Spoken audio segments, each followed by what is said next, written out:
السلام علیکم ناظرین حضرات، چینل کو ابھی سبسکرائب نہیں کیا ہے تو چینل کو سبسکرائب کر لیجئے، ساتھ میں بیل آئیکن ضرور دبا دیجئے تاکہ آنے والی ویڈیو کی نوٹیفیکیشن آپ کو ملتی رہے۔ یہ جو چلتا پھرتا انسان جو مرتا ہے، اس مرنے پر اینڈ نہیں ہے، یہ مر تو جاتا ہے لیکن رب فرماتا ہے ثم یحییکم، پھر تمہیں جلایا بھی جائے گا۔ پتہ چلا مرنے کے بعد آدمی کو جب قبر میں ڈال دیا جاتا ہے، وہاں اس کی زندگی فنش نہیں ہوتی، وہاں سے پھر اللہ اسے اٹھائے گا، زندگی عطا کرے گا۔ اور یہ اللہ کے لیے کوئی محال نہیں، کوئی ناممکن بات نہیں۔ اب اگر سطح ذہن پر جنرل مسلمانوں کی سوچ کا جائزہ لیا جائے تو عام طور پر مسلمان اب اس فکر کا بھی شکار ہو گیا ہے جو کافروں کی فکر ہے، اور وہ فکر ہے مر کر تو ختم ہو جائیں گے۔ یہ ہمارے یہاں عقیدہ نہیں ہے۔ اگر یہ عقیدہ ہمارے یہاں ہو تو یہ اہل سنت و جماعت کا عقیدہ نہیں۔ ہمارے یہاں تو عقیدہ ہے مرنے والے کے لیے مغفرت کی دعا کرو، مرنے والے کو ایصال ثواب کرو، مرنے والے کو پڑھ کر کے جو ہے اس کو بخشو، مرنے والے کے نام پر ایصال ثواب جتنی نیکیاں کر سکتے ہو کرو، تاکہ جو ہے اس کو وہ قبر میں پہنچے۔ اس لیے کہ فاتحہ درود وہاں نہیں ہے جو یہ سمجھتے ہیں مر کر کے مٹی میں مل گیا۔ ہمارے یہاں مر کر مٹی میں ملنے والی بات ہے ہی نہیں۔ جیسا کہ کہا جاتا ہے مر گیا مردود، نہ فاتحہ نہ درود۔ ہمارے ہاں تو فاتحہ بھی اور درود بھی ہے، اس لیے کہ ہمارا عقیدہ ہے کہ مرنے کے بعد اٹھایا جائے گا، یہ ہمارا عقیدہ ہے۔ اور جو کچھ پڑھ کر بندہ ایصال ثواب کرتا ہے اس کا فائدہ مرنے والے کو پہنچتا ہے۔ اگر نہیں پہنچتا تو قرآن میں یہ دعا نہ ہوتی۔ یہ میں قرآن کی دعا آپ کے سامنے پیش کر رہا ہوں، ربنا اغفر لنا وَلِإِخْوَانِنَا الَّذِينَ سَبَقُونَا بِالْإِيمَانِ، اے اللہ ہماری مغفرت فرما اور ہمارے پہلے جو ایمان کے ساتھ اس دنیا سے چلے گئے ہیں ان کی بھی مغفرت فرما۔ پتہ چلا اگر یہ دعا فائدے کی نہ ہوتی تو قرآن میں آئی کیوں؟ اور جب آئی تو پتہ چلا مرنے والے کے لیے جو دعا کی جاتی ہے اس کا فائدہ مرنے والے کو پہنچتا ہے، تبھی تو دعا کی جا رہی ہے۔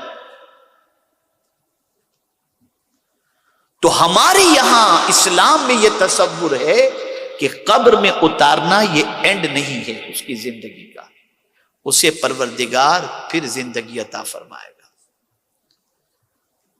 بعث بعد الموت کا یقین رکھیے کہ ہمارا اینڈ یعنی ہم اٹھائے جائیں گے۔ اب جو بات عرض کرنے جا رہا ہوں ذرا غور سے سنیے گا۔ یہ عقیدہ جتنا کمزور ہوگا اتنا آدمی گناہ میں زیادہ ڈوبے گا۔ یہ عقیدہ مرنے کے بعد اٹھائے جانے والا جتنا کمزور ہوگا اتنا بندہ اللہ کی نافرمانی اور بدکرداری میں ڈوبتا چلا جائے گا، اور یہ عقیدہ جتنا پختہ ہوگا بندہ اتنا گناہوں سے بچتا جائے گا۔ قرآن کی روشنی میں اسے سمجھاؤں، جب کافروں کو اللہ جہنم میں ڈالے گا تو کیا کہیں گے وہ؟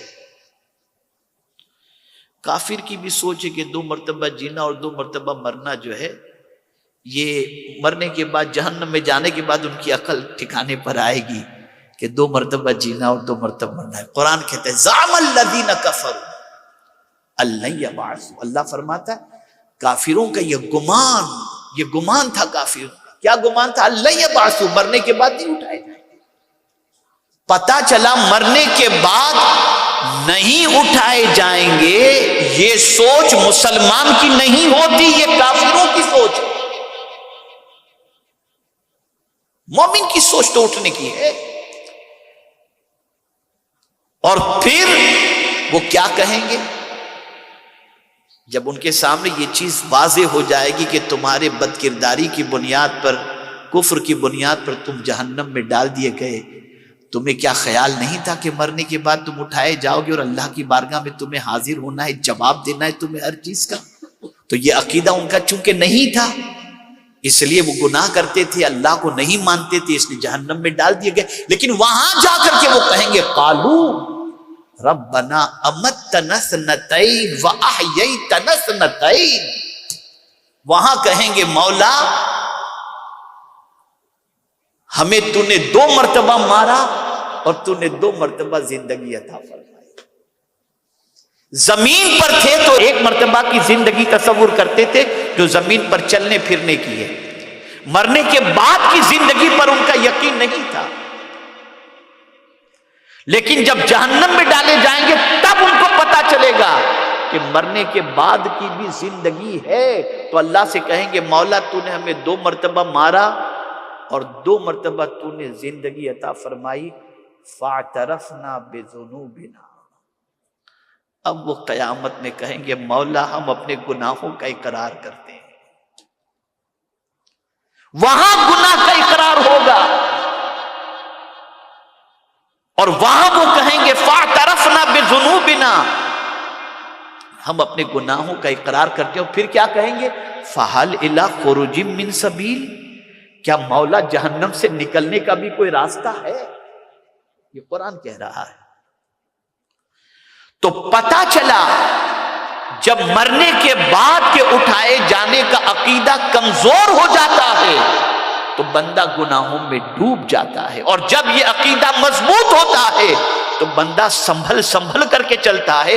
جس طریقے سے ایک آرڈر جاری کر دیا گیا کہ وداؤٹ ماسک آپ سفر نہیں کر سکتے، تو سب نے لگا لیا ورنہ اتنا فائن ہوگا، جیل میں ڈال دیے جائیں گے اور یہ ختم ہو جائے گا، تو اس لیے کہ اس کو معلوم ہے کہ یہ سزا ہوگی تو آدمی یہ کر رہا ہے، سزا نہ رکھی جاتی تو آدمی نہ کرتا، اسی لیے مرنے کے بعد اٹھائے جانے کا یقین ہوگا تو بندہ گناہ سے بچے گا اور اپنے آپ کے بارے میں سوچے گا اللہ قیامت میں حساب لے گا، کیا جواب دیں گے ہم؟ تو سارے گناہوں کا سبب اور اللہ عز و جل کی نافرمانی کا سبب، اس کے رسول صلی اللہ علیہ وسلم کی نافرمانی کا سبب، مرنے کے بعد کے اٹھائے جانے کا تصور انسان کی نظر سے اوجھل ہو گیا۔